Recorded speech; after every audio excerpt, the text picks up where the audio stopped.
বিসমিল্লাহির রহমানির রহিম। প্রিয় শিক্ষার্থীবৃন্দ, আসসালামু আলাইকুম। তোমরা কেমন আছো? নিশ্চয়ই ভালো আছো। আমিও ভালো আছি। আল্লাহর অশেষ রহমতে আমরা সবাই ভালো আছি।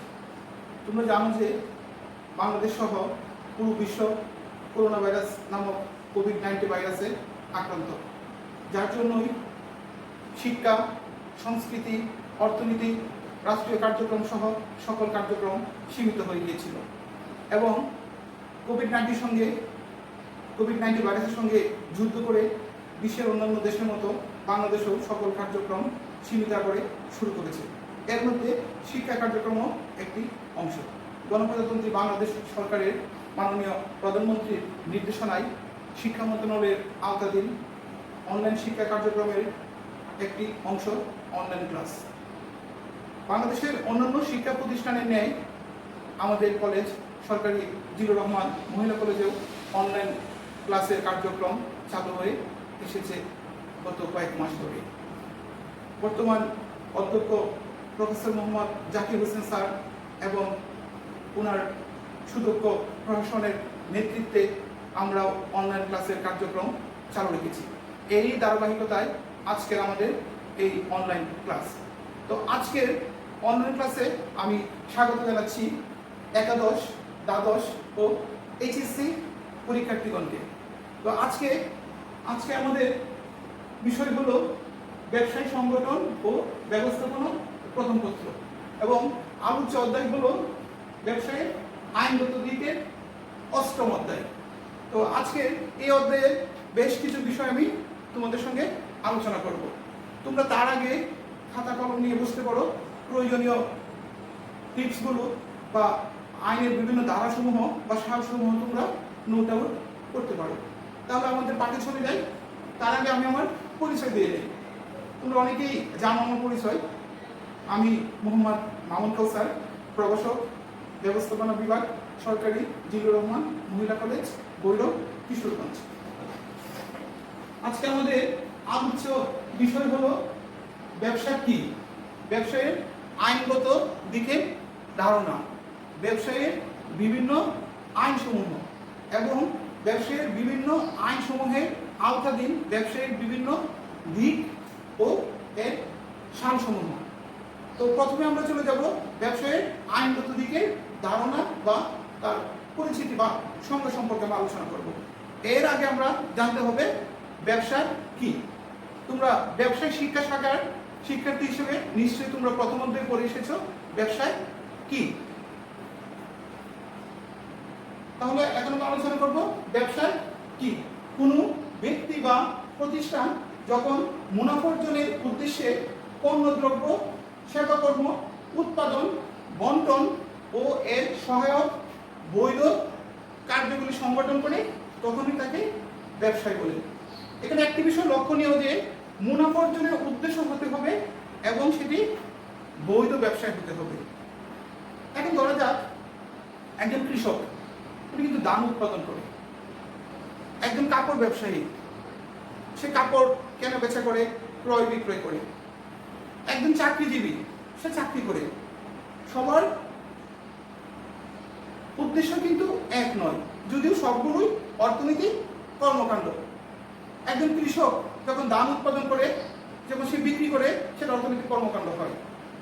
একজন ব্যবসায়ী, কাপড় ব্যবসায়ী হতে পারে বা যে কোনো ধরনের পণ্য ব্যবসায়ী হতে পারে বা যে কোনো পণ্য দ্রব্য বা সেবাকর্ম উৎপাদনকারী প্রতিষ্ঠান বা ব্যবসায়ী হতে পারে, তারও উদ্দেশ্য কিন্তু অর্থনৈতিক কর্মকাণ্ড। এবং একজন চাকরিজীবী মাস শেষে সে একটা বেতন পাচ্ছে, তাহলে তারও উদ্দেশ্য হচ্ছে কি অর্থনৈতিক বিষয়। কিন্তু সবগুলোই কি ব্যবসা?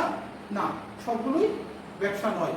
কারণ ব্যবসার উদ্দেশ্য হতে হবে মুনাফা অর্জন, পাশাপাশি সেবা এবং সেটার বৈধতা থাকতে হবে। আমাদের আজকের ক্লাসে সেটা আমরা আলোচনা করব ব্যবসায়ের আইনগত দিকের বৈধতা বা ধারণা। আর এই অর্থে ব্যবসায়ের ক্ষেত্রে আইনগত বৈধতা থাকা অপরিহার্য। এরূপ বৈধতা দেশে বিদেশে বিদ্যমান প্রচলিত আইন দ্বারা নির্ধারিত হয়।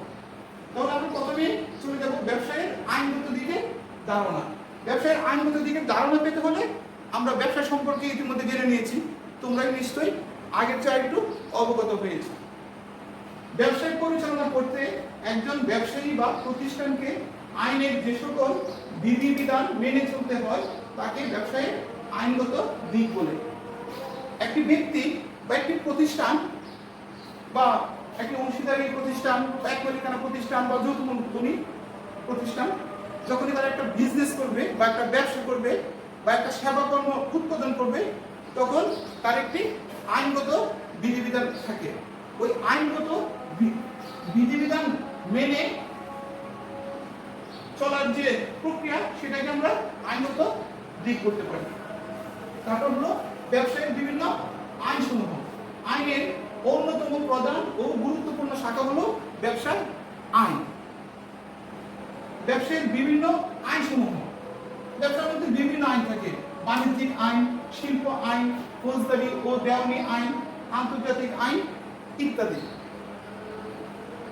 তো এই বিভিন্ন আইনসমূহের আওতাধীন অনেকগুলো বিধি এবং দিক আছে, যেটাকে আমরা ব্যবসায়ের আইনগত দিক বলি।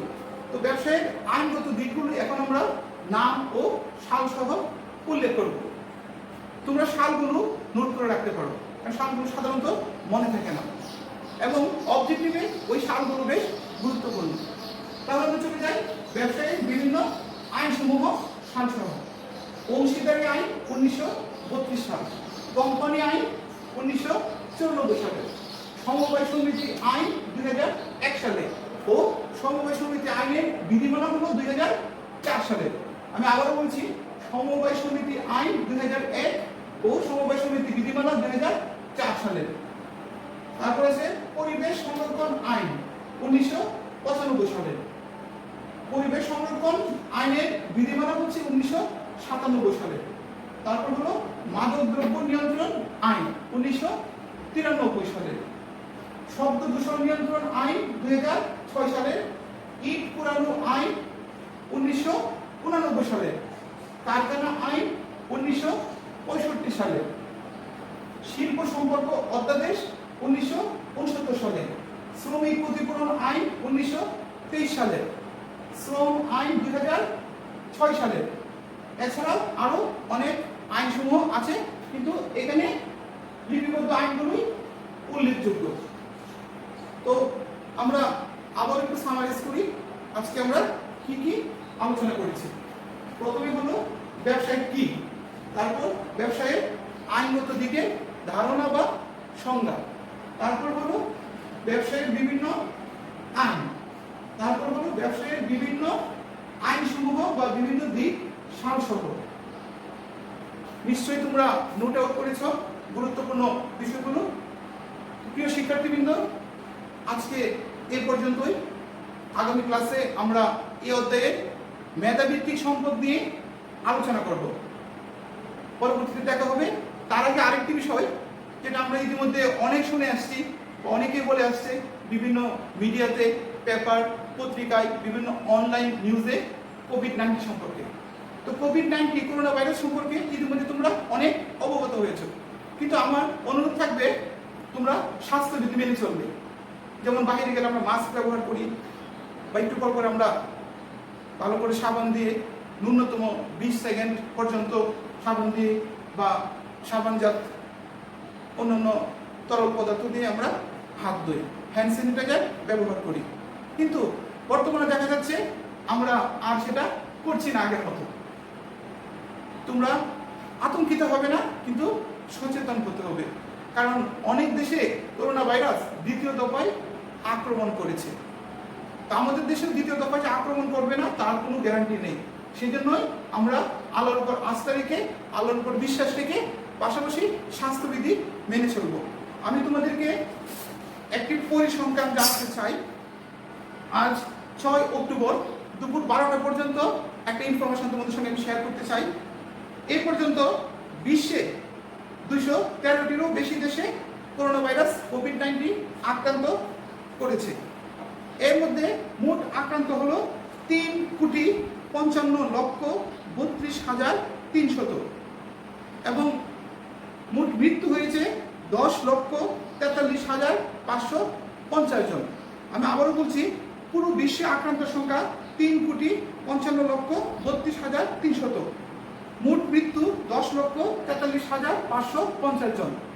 এর মধ্যে আমাদের বাংলাদেশে আক্রান্ত হয়েছে 3,70,132 জন এবং মোট মৃত্যু হয়েছে, মৃত্যুর সংখ্যা হলো 5,375 জন। কাজেই পরিসংখ্যান শুনে বা পরিসংখ্যান দেখে আমরা কি বুঝলাম? আমরা এখনো করোনা ভাইরাস থেকে মুক্ত নয়। দিন দিন আক্রান্তের সংখ্যা বৃদ্ধি পাচ্ছে, মৃতের সংখ্যাও বাড়ছে। কিন্তু আমাদের আতঙ্কিত হলে চলবে না। আমি আবারও বলছি, তোমরা আতঙ্কিত হবে না, কিন্তু স্বাস্থ্যবিধি মেনে চলবে। ধন্যবাদ, আজকে এই পর্যন্ত।